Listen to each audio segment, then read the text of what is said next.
টিকা দেওয়ার পরও কেন নিবিড় পরিচর্যা কেন্দ্রে ছড়ছে শিশুর প্রাণ?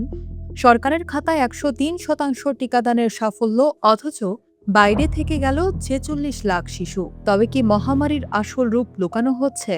হামের থাবায় নিঃশেষ হতে চলেছে একের পর এক পরিবার, আর আমরা বসে আছি নীরব দর্শক হয়ে।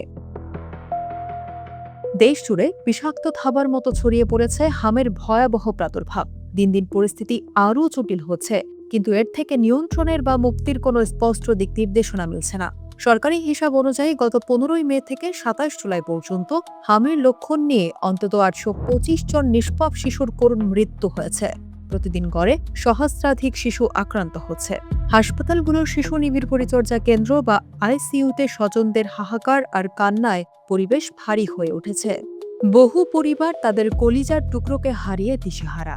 কিন্তু কেন এত আধুনিক চিকিৎসা ও ব্যাপক প্রচারণার যুগেও একটি প্রতিরোধযোগ্য ভাইরাসের সামনে আমরা এভাবে অসহায় হয়ে পড়লাম?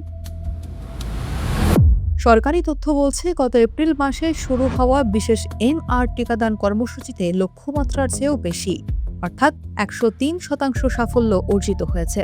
১,৮০,০০,০০০ লক্ষ্যমাত্রার জায়গায় ১,৮৪,০০,০০০-এরও বেশি শিশুকে টিকা দেওয়া হয়েছে বলে দাবি করা হয়েছে। তবে এই পরিসংখ্যানে তৈরি হয়েছে এক বিশাল প্রশ্নের দেয়াল। এর ঠিক ২ মাস পর পরিচালিত জাতীয় ভিটামিন এ ক্যাম্পেইনে একই বয়সী শিশুর লক্ষ্যমাত্রা ধরা হয়েছিল ২,২৬,০০,০০০। প্রশ্ন ওঠে, ২ মাসের ব্যবধানে দেশের জনসংখ্যা কি রাতারাতি বদলে গেল, নাকি একই বয়সী অন্তত ৪৬ লাখ শিশুই হামের বিশেষ টিকা কর্মসূচি থেকে সরাসরি বাদ পড়ে গিয়েছিল?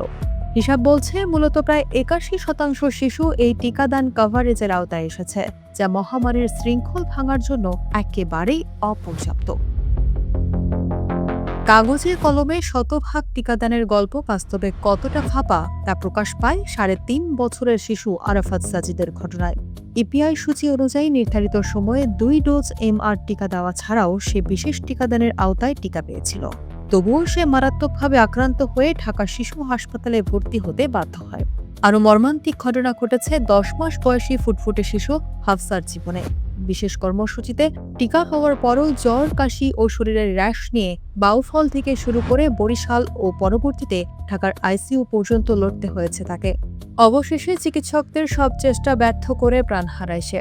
হাফসার বাবার আকুল প্রশ্ন, টিকা দেওয়ার পরও যদি সন্তানকে এভাবে হারিয়ে যেতে হয়, তবে সাধারণ মানুষের ভরসার জায়গাটা কোথায়? বিশ্ব স্বাস্থ্য সংস্থা এবং ইপিআই এর নিজস্ব পরিসংখ্যানও বেশ উদ্বেগজনক। দেখা যাচ্ছে মারা যাওয়া শিশুদের শতকরা ৯১% বেশি কোনো টিকা পায়নি। তবে দুশ্চিন্তার বিষয় হলো, মৃতদের মধ্যে ৬ মাসের কম বয়সী শিশু ছিল ২৪%, যাদের এখনও টিকা নেওয়ার নির্দিষ্ট বয়সই হয়নি। জাতীয় হাম ও রুবেলা নির্মূল কমিটির চেয়ারম্যান অধ্যাপক মাহমুদুর রহমান এবং টিকা বিশেষজ্ঞ তাজুল ইসলাম বারী সুস্পষ্টভাবে উল্লেখ করেছেন যে কেবল টিকা দিলেই মহামারী থামানো যায় না। সরকারের মূল ভুল ছিল রোগী আইসোলেশন, সঠিক স্যাম্পলিং, মাস্ক পরা এবং জনসচেতনতা তৈরির মতো পাবলিক হেলথ মেজার্স পুরোপুরি উপেক্ষা করা। এমনকি টিকা দেওয়ার পর শিশুর শরীরে আদৌ প্রয়োজনীয় অ্যান্টিবডি বা প্রতিরোধ ক্ষমতা তৈরি হয়েছে কিনা তা যাচাই রক্ত পরীক্ষা বা সেরোলজিক্যাল টেস্টের কোনো ব্যবস্থাই নেওয়া হয়নি। রোগাক্রান্ত শিশুদের একটা বড় অংশের বয়স ১ বছরের নিচে। অপুষ্টি, মায়ের অপুষ্টি, ভিটামিন এ এর ঘাটতি এবং বুকের দুধ না পাওয়ার কারণে শিশুরা অতিমাত্রায় ঝুঁকিপূর্ণ হয়ে উঠেছে। স্বাস্থ্য অধিদপ্তর এখন অভিভাবকদের উদাসীনতাকে দায়ী করলেও বিশেষজ্ঞরা বলছেন, পরিকল্পনাগত মারাত্মক ভুল ও সঠিক জরিপ ছাড়া নেওয়া পদক্ষেপই আজকের এই চরম সংকটের জন্য দায়ী। পরিস্থিতি নিয়ন্ত্রণে আনতে হলে দ্রুত অন্তত ১০ বছর বয়সী সব শিশুকে নতুন করে পর্যালোচনার আওতায় আনতে হবে। বৈজ্ঞানিক পর্যবেক্ষণ ছাড়া কেবল কাগুজে সাফল্যের বড়াই দিয়ে যে এই মরণঘাতী ভাইরাস রোখা যাবে না, তা প্রতিদিনের শিশুর মৃত্যুর মিছিলই বারবার প্রমাণ করে দিচ্ছে।